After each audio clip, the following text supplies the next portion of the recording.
El invitado de hoy, Informativo Forever, FM.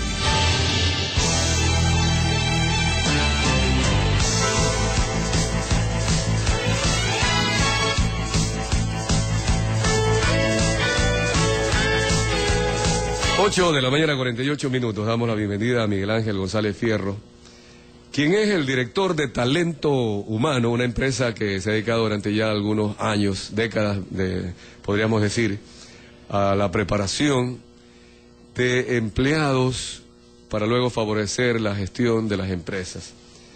Hoy nos trae un tema novedoso, la inteligencia emocional y el PNL, es decir, el pensamiento neurolingüístico en servicio al cliente. Comencemos, Miguel Ángel González, con los conceptos. ¿Qué es la inteligencia emocional? ¿Qué es el PNL? ¿Y qué es el servicio al cliente? Para luego atarlos y conversar sobre este tema que estás proponiéndole a los empresarios ecuatorianos. Bienvenido, buenos días. Muchísimas gracias. Gracias a Radio Forever por esta invitación a compartir lo nuevo de servicio al cliente, digamos, en nuestro país. Como todos sabemos, y en algunos países falta mucho en el área de servicio al cliente, en el área del servicio al paciente, en el área del servicio al usuario. En general hemos mejorado, pero seguimos en este proceso y con estas nuevas técnicas como el manejo de la inteligencia emocional en el servicio, que básicamente es el autocontrol, ¿no? Cómo no pegar a un compañero de trabajo, cómo no pegar a un cliente furioso o cómo manejar estas emociones. Básicamente en los talleres que Factor Humano desarrolla, tratamos de siempre dar un valor agregado. En este caso ya los talleres van con el tema que se aborda, que es el tema de la inteligencia emocional. De otro tema muy importante que se vincula también al servicio es la programación neurolingüística, que tiene que ver con mejorar la comunicación, en este caso aplicada al servicio al cliente. En resumen, trata de no solo observar lo que decimos y lo que hablamos, sino también sus gestos, sus movimientos, porque el cliente a veces sin necesidad de hablar nos comunica muchas cosas con sus gestos, sus miradas, etcétera. Nosotros como personas que damos servicio debemos saber interpretar esto, porque de esa manera podemos resolver problemas, quejas o ver que algo puede suceder y actuar, ¿no? Siempre en servicio al cliente lo que hace falta es la proactividad. ¿Sí? Bien, ahora vamos a ir desglosando. El primer concepto, inteligencia emocional, está entendido como esa persona inteligente, capaz, que por su emoción, lastimosamente su inteligencia no la aplica para lo positivo, sino para lo negativo, cuando se deja llevar por los sentimientos y las emociones negativas. Te voy a poner un ejemplo muy claro.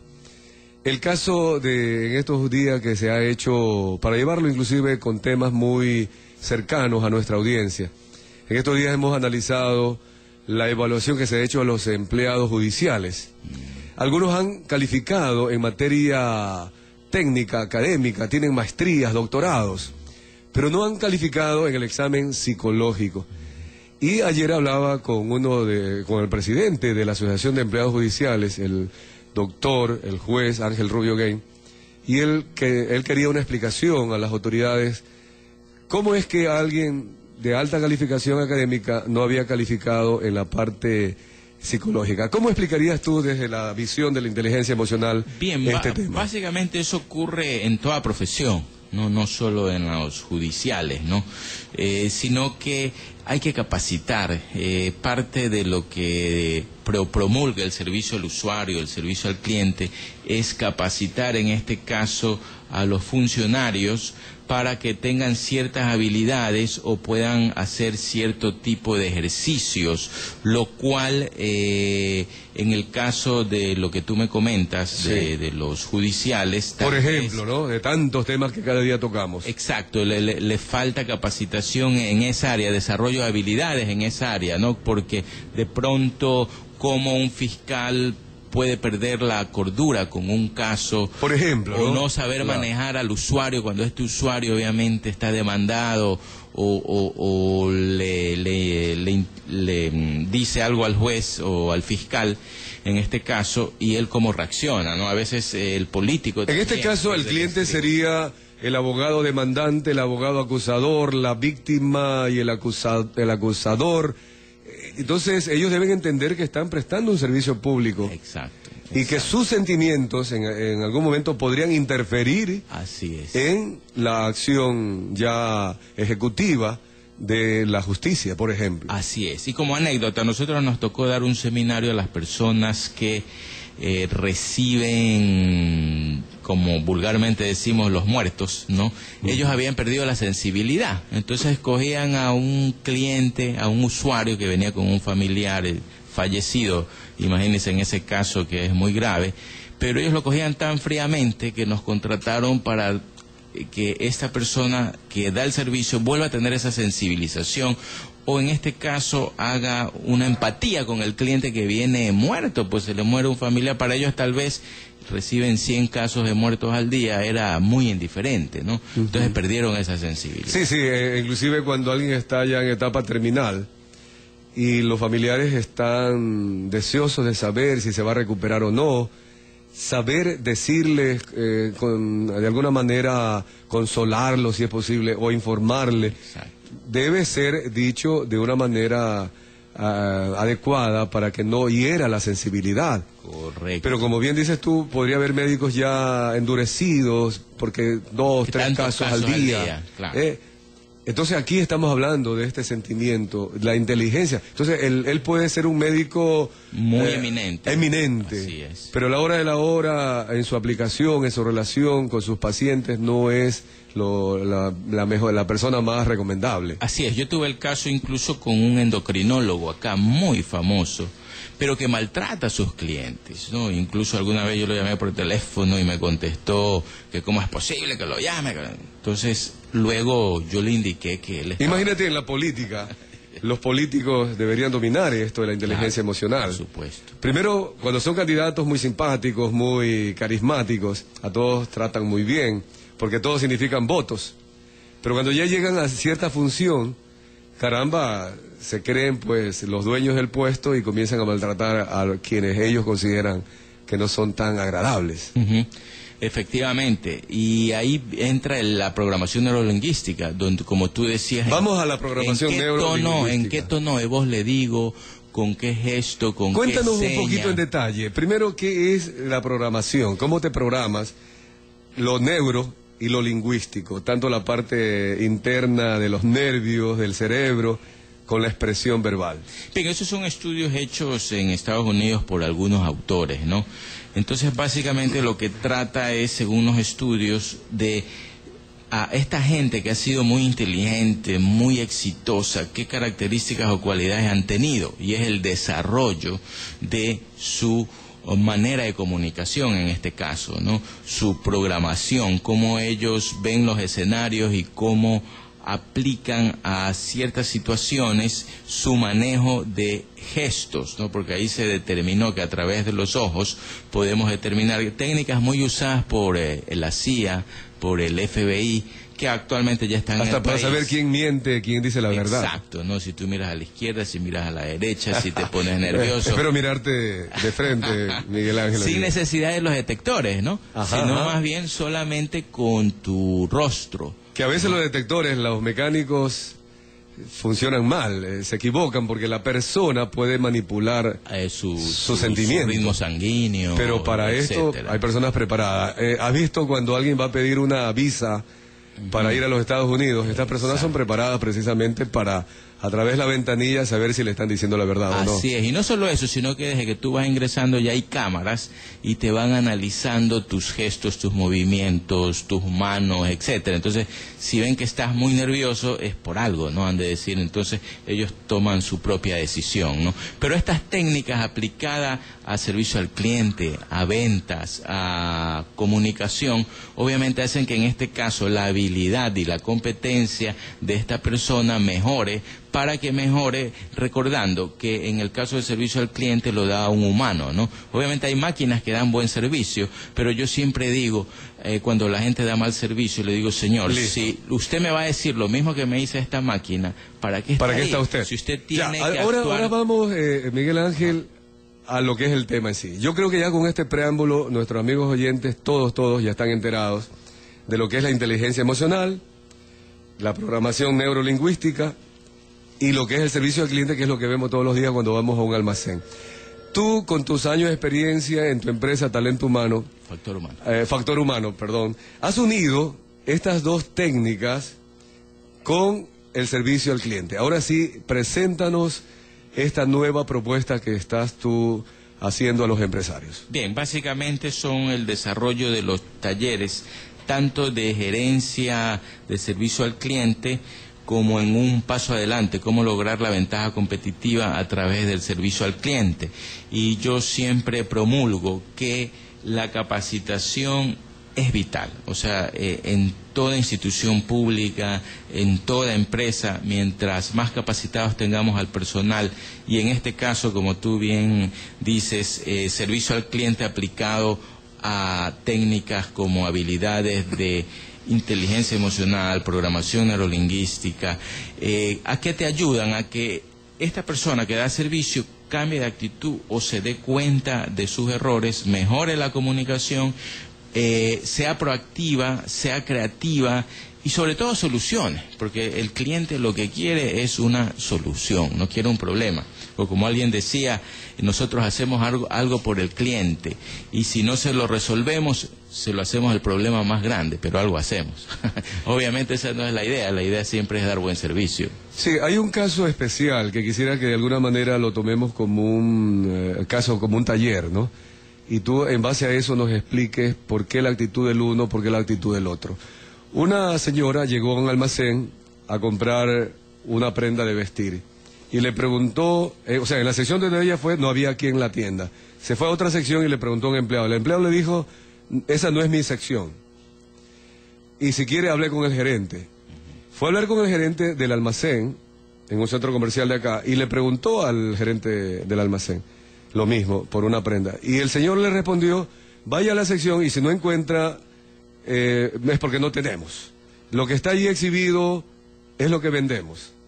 ¿Cómo analizarías esto dentro de un taller de los seminarios que tú brindas? Bien, te diría que es un caso muy común, lamentablemente, muy común en las personas que dan servicio, pero ahí vamos al tema de la cultura de servicio que tiene esta empresa, ¿no? Como vemos, la cliente tiene la razón, no porque la tenga, sino porque viendo el caso, quienes han actuado mal son ellos, ¿no? Porque como yo te decía, tienen sentido común, actúan con lo obvio, y lo más fácil es acompañarle a la señora a la otra sección para guiarla, aunque yo no conozca exactamente o sea especialista en el producto, pero por cortesía debería hacer ese acompañamiento. Claro, y muchas veces preguntan ellos, así te has dado cuenta cuando uno ingresa, ¿lo puedo servir en algo? Y cuando uno les pregunta, le responden cosas como esta. Claro, es la política. A veces la política se hace para beneficio de la empresa y no del usuario. Generalmente ocurre eso, porque también te dicen, pero la política no me lo permite, ¿no? Si tú vas a devolver algo que has comprado, incluso dice, si esto sale del almacén, no se lo puede regresar.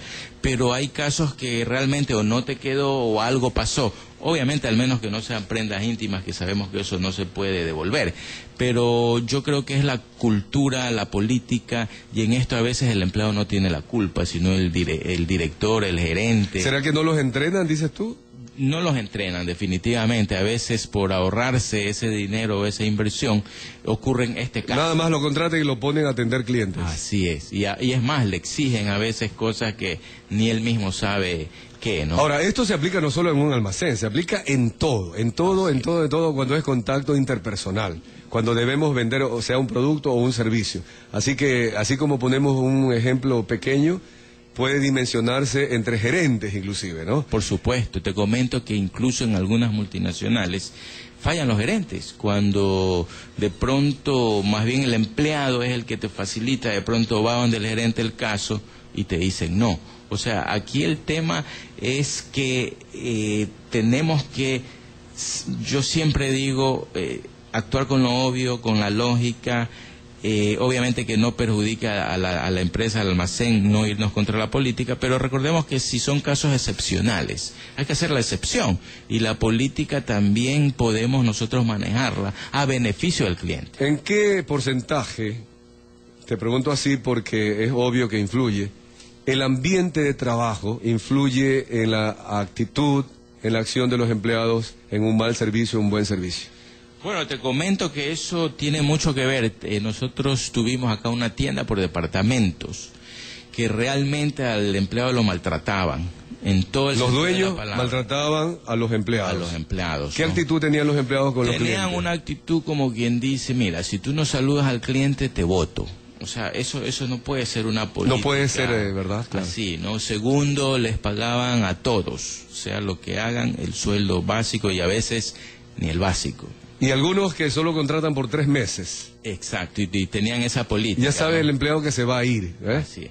Y aparte querían darles cursos de capacitación para que funcione. Entonces eso, por más curso que les den, aunque fuera un curso mágico, no iba a pasar nada. Porque el ambiente de trabajo, como son tratados, es lo principal. O sea, yo me retiré de esa cuenta porque a mí no me interesó como negocio, porque dice, yo no puedo estar en un lugar que ni siquiera les ofrecían un coffee break, teniendo ellos una cafetería dentro de su tienda de departamento. Coffee break en el seminario, dices tú. En el seminario. Entonces, no en el día a día, ¿no? Era de Ripley, claro. ¿no? Esta tienda por departamentos tenía una cafetería incorporada.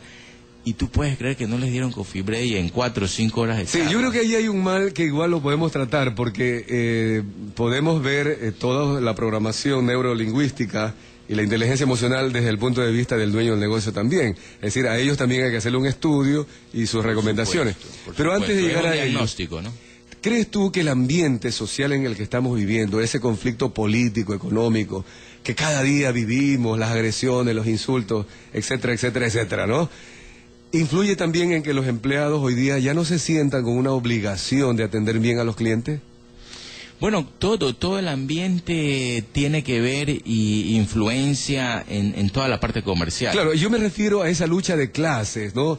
Que, porque yo atiendo bien, presto un buen servicio a alguien, me voy a sentir menos, como que yo no soy menos para ser servicial. ¿Me explico? Ya.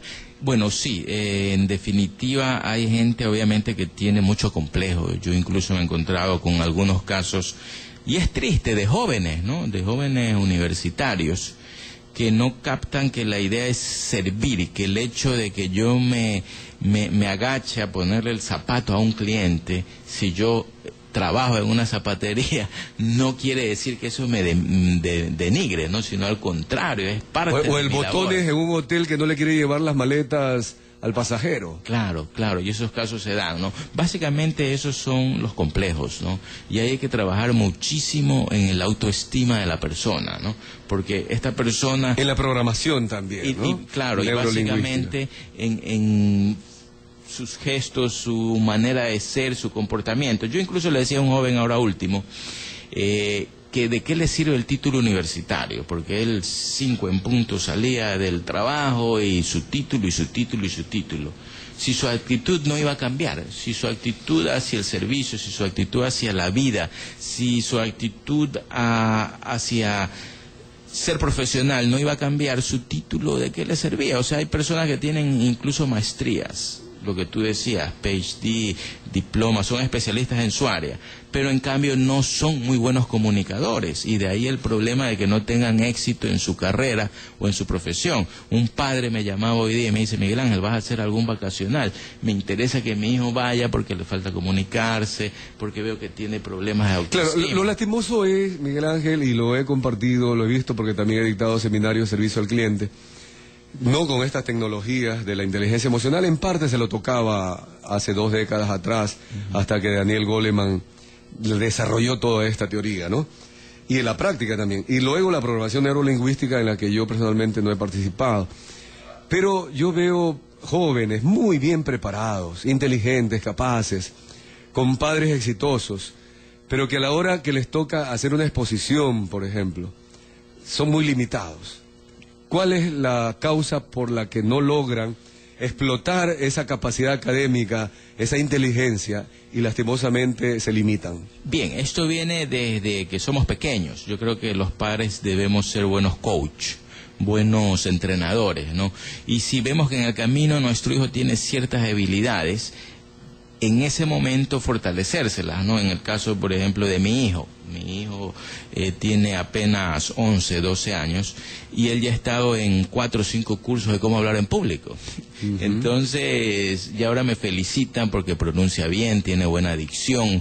Tal vez todavía no es buen orador, pero por lo menos ahora en la entrevista que tuvimos en el colegio, se desenvolvió solito y tiene 11 años, ¿no? Entonces yo creo que los padres debemos ir monitoreando al hijo, viendo esas necesidades. Porque no es necesario que el padre sea un buen orador para decir, el hijo también debe ser igual. No, para nada. Yo creo que esto es aplicable incluso a toda profesión, ¿no?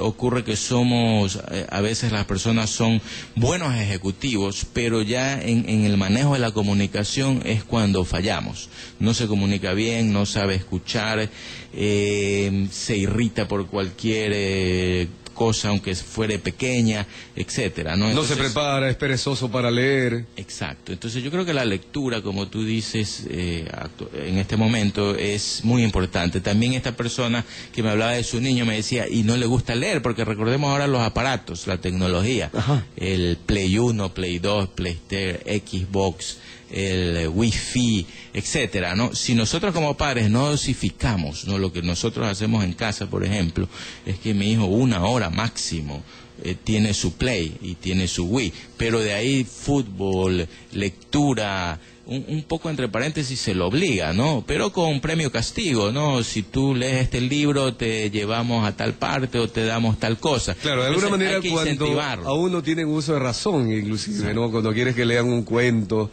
en vez de estar en la televisión 4 horas, que le dediquen 3 y 1 hora a la lectura. Lo que pasa es que los padres ahora por facilismo, ¿no? Es mucho más fácil decirles, ¿sabes qué? No me molestes, estoy ocupado, juega Nintendo todo el día y nos vemos más tarde, me explico. Entonces uno como que no le da ese tiempo importante para monitorear incluso qué está haciendo, porque puede estar en su dormitorio ahora con el hi-fi, con el Facebook, con todas estas herramientas. Uno puede pasar días, si uno como adulto lo hace, imagínate, y no te das cuenta de la un hora, niño, ¿no? Claro. Entonces hay que saber pues, Miguel Ángel González, este punto. Como director de Factor Humano, qué pena el tiempo siempre, son las 9 de la mañana, 10 minutos, pero creo que el tema es tan interesante.